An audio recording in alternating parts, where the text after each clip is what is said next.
हम सभी अपनी लाइफ में हर चीज़ के साथ, अपने रिश्तों के साथ, अपने समय के साथ, लोगों के साथ, हर चीज़ के साथ कोऑर्डिनेशन बनाते बनाते इतने आगे आ गए हैं कि हम सभी ने ना खुद से अपने सपनों को कहीं पीछे छोड़ दिया। और जब आज एक समय बीत जाने के बाद हमें अपने सपनों की याद आई है तो हमें बहुत बुरा फील होता है। फ़िलहाल अभी भी कुछ भी बिगड़ा नहीं है, अभी भी हम थोड़ा सा फ्लैशबैक करेंगे, थोड़ा सा पीछे जाएंगे और अपने सपनों को खूब तेज़ी से पकड़कर अपने आज में ले आएंगे और आज में खूब मेहनत करेंगे और हम सभी मिलकर अपने सपनों को एक दिन ज़रूर पूरा करेंगे। तो चलिए बस इसी पॉजिटिव थॉट के साथ आज के व्लॉग की शुरुआत करते हैं।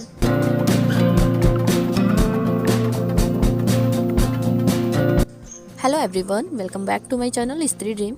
आज मेरे दिन की शुरुआत सुबह के 7:30 बजे हुई थी और रोज़ के जैसे आज भी मैंने सारवी को ड्रेसअप किया और उसके बाद हम लोग रूम से बाहर आ गए थे। हम दोनों ने मिलकर ब्रश किया, उसके बाद अभी किचन में आ गए थे। यहाँ पर मैंने चाय चढ़ाई है और दूध रखा है गर्म होने के लिए, साथ में मैंने आलू भी रख दिया है बॉयल होने के लिए। और दूध मेरा गिरे ना, इसलिए मैं यहाँ पर खड़ी थी और मेरे हस्बैंड का फ़ोन भी आया था, तो साथ ही साथ मैं बात भी कर रही थी।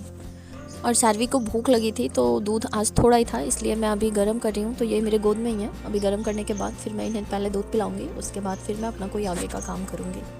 आप लोग मुझे कह रहे थे कि इतनी ठंड में मैं इतनी छोटी बच्ची को क्यों जगा देती हूँ सुबह सुबह। अगर आप लोग मुझे रेगुलर देखते होंगे तो आप लोगों को पता ही होगा कि मुझे कभी इन्हें जगाने की ज़रूरत ही नहीं पड़ती। हाँ, कभी एक दो दिन ऐसा हो जाता है कि ये थोड़ा लेट मुझसे सोई रह गई गलती से, अदरवाइज ना ये मेरे से पहले ही उठ जाती हैं और यही मुझे मोस्टली जगाती हैं। और अभी मैं यहाँ रूम में आ गई थी, मेरा आलू भी बॉयल हो गया था, दूध भी गर्म हो गया था और सारवी को दूध भी पिला दिया है। मम्मी थोड़ा काम में बिजी है, इसलिए सारवी को यहीं पर बिठा लिया है, तो ये भी अपना यहीं पर खेलती रहेंगी।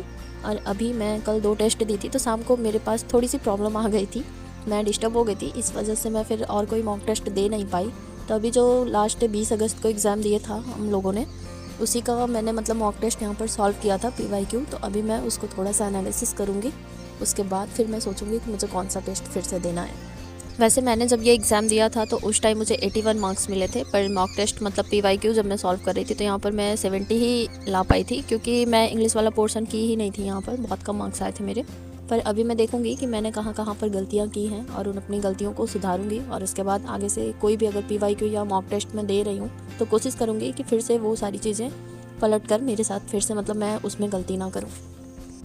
तो यहाँ पर मैं 20 अगस्त वाला जो PYQ था उसी का एनालिसिस कर रही थी। मेरे पास बहुत सारे ऐसे कमेंट्स आने लगे हैं कि बहुत सारे ऐसे लोग हैं जो पढ़ाई करना स्टार्ट कर दिए हैं और उन्हें बहुत सारा मोटिवेशन भी मिलता है, पढ़कर बहुत अच्छा लगता है। पर सच पूछो ना तो इतना आसान नहीं है बच्चे के साथ पढ़ाई करना। ससुराल में भी पढ़ाई करना आसान है, अकेले रहकर भी पढ़ाई करना आसान है, पर जब हम बच्चे के साथ होते हैं ना तब पढ़ाई करना इतना आसान नहीं होता है। क्योंकि बच्चों के साथ ना, किसी के भी बच्चों के साथ, मेरे ही बच्चे के साथ नहीं, किसी का भी बच्चा हो, कोई रूटीन फिक्स नहीं होता है। कभी ऐसा होता है कि हम बहुत अच्छे से पढ़ाई कर पाते हैं, हम बहुत अच्छा फील करते हैं, और कभी कभी ऐसा हो जाता है कि हम बिल्कुल पढ़ाई नहीं कर पाते, तो फिर हम बहुत ज़्यादा डीमोटिवेट भी हो जाते हैं। और हमारे आसपास कुछ ऐसे लोग भी हमें मिल जाते हैं जो हमें कुछ ऐसा बोल जाते हैं जो सुनकर हम और भी ज़्यादा डीमोटिवेट हो जाते हैं। पर यही वो टाइम है कि अगर हमने अपना पोटेंशियल पहचान लिया है, हमें लगता है कि हम कुछ कर सकते हैं और हमने शुरुआत कर दी है, तो यही वो टाइम है ना कि अब हमें पीछे मुड़कर नहीं देखना है। हमें लोगों की बातों पर बिल्कुल ध्यान नहीं देना है। हम जो कर रहे हैं बस उसे ही कंटिन्यू करते रहें। ऐसे धीरे धीरे लगातार पढ़ाई करते करते ये हमारी हैबिट में बन जाएगा और उसके बाद हमें सफल होने से ना कोई भी रोक नहीं पाएगा। और एक दिन इसी तरह हमारे सपने भी ज़रूर पूरे होंगे। जो हमारे सपने थे ना कि हमें लाइफ में कुछ अचीव करना है, कुछ बनना है, जो कुछ भी बनना था, मैं मानती हूँ कि हम जो चाहते थे हम वो नहीं कर पाए, पर हम कुछ और तो कर ही सकते हैं ना। बैठकर अफसोस करने से अच्छा है कि कुछ नहीं से कुछ तो बेहतर ही होता है हमेशा। आज मैंने नाश्ते में ब्रेड रोल बनाया था, क्योंकि काफ़ी दिन से मम्मी का भी खाने का मन था कि कुछ चटपटा नहीं बन रहा है और मैं भी मतलब काफ़ी टाइम से अवॉइड ही कर रही थी। तो सुबह ही जब पढ़ने मतलब एनालिसिस करने बैठी थी मैं, उसी से पहले आलू वगैरह उबाल दिया था, तो मम्मी ने भी थोड़ी हेल्प कर दी थी। तो यहाँ पर मैंने बना दिया था अपने और मम्मी के लिए। वैसे मैंने गिनकर ही बनाया था, 3 मम्मी के लिए, 3 अपने लिए। और अभी हम लोग ये जब नाश्ता कर लेंगे ना तो फिर मुझे नहीं लगता मम्मी भी खाएंगी बाद में खाना और मैं भी खाऊंगी, तो इसलिए एक बार का काम ख़त्म ही हो जाएगा। फिर कल बहुत ज़्यादा कपड़े हो गए थे, सब मैंने रात में ही धुल दिया था, क्योंकि रात को लाइट रहती है, दिन में उतनी रहती भी नहीं है, और आजकल ठंड भी काफ़ी ज़्यादा हो गई है, धूप भी नहीं निकल रही है, कपड़े सूखते भी नहीं है, इसलिए सारे कपड़े मैंने ड्रेन कर लिए थे मशीन में ही। और यहाँ पर मैं ऊपर वाले फ्लोर पर लाकर ही फैला दूँगी, क्योंकि छत पर डालने पे क्या होता है ना, थोड़ी बहुत हवा भले लग जाती है पर बाद में उसको लेकर आना पड़ता है, फिर फैलाना पड़ता है। इससे अच्छा कि मैं वहीं डाल दूँगी, धीरे धीरे सूख जाएंगे। और कपड़े फैलाने के बाद फिर मैं आ गई थी नीचे, और थोड़े बहुत बर्तन थे मैंने खाली कर लिए थे, तो वो सब मैंने धुल लिया था। और उसके बाद आज मुझे हेयर वॉश करना था, तो फिर मैं नहा कर आ गई थी अपने रूम में। अभी इतनी ज़्यादा ठंड लगने लगी है। पीछे मैं बोल रही थी ना ठंड पहले जैसे नहीं पड़ती, पर जब से मैंने बोला है मुझे ऐसा लगता है तब से गलन काफ़ी ज़्यादा बढ़ गई है। और मुझे ऐसा भी लग रहा था कि 15 तारीख के बाद से गलन कम हो जाएगी, पर अभी तो धूप निकल नहीं रही है, पता नहीं कब ठंडी कम होगी। और जब मैं कपड़े फैलाने छत पर गई थी, मतलब ऊपर वाले फ्लोर पर, जस्ट तभी मैंने सारवी को सुलाया था और मैं बर्तन धुली, कपड़े फैलाई और नहाई। जब नहा ही रही थी तभी सारवी उठ गई और मम्मी भी घर में नहीं थी।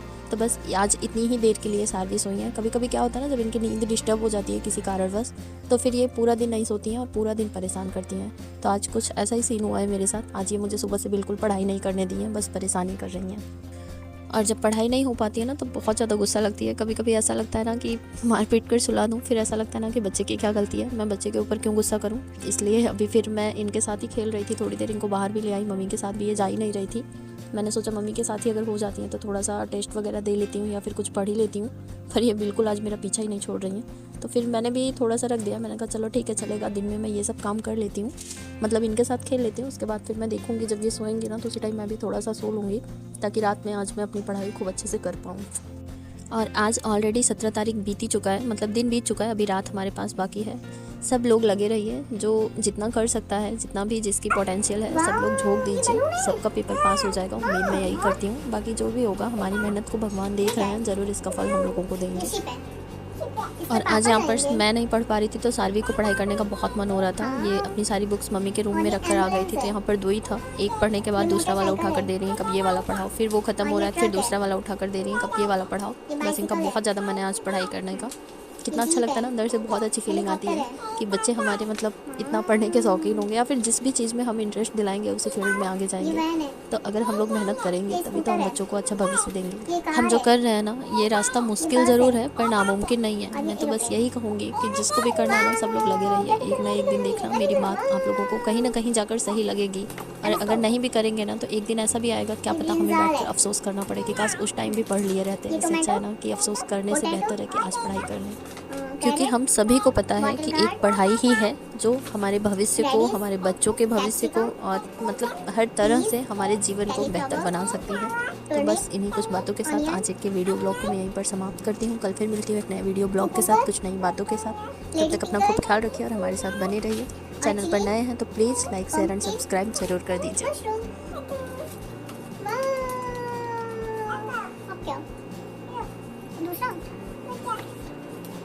ओए शादी की बुक कहाँ हो? शादी की बुक नहीं मिल रही। बोलो brinjal, tomato, potato, carrot, bottle gourd, radish, capsicum, peas, cauliflower और कुकुम्बर। इस आदमी फिर से बोलो ना, कुकुम्बर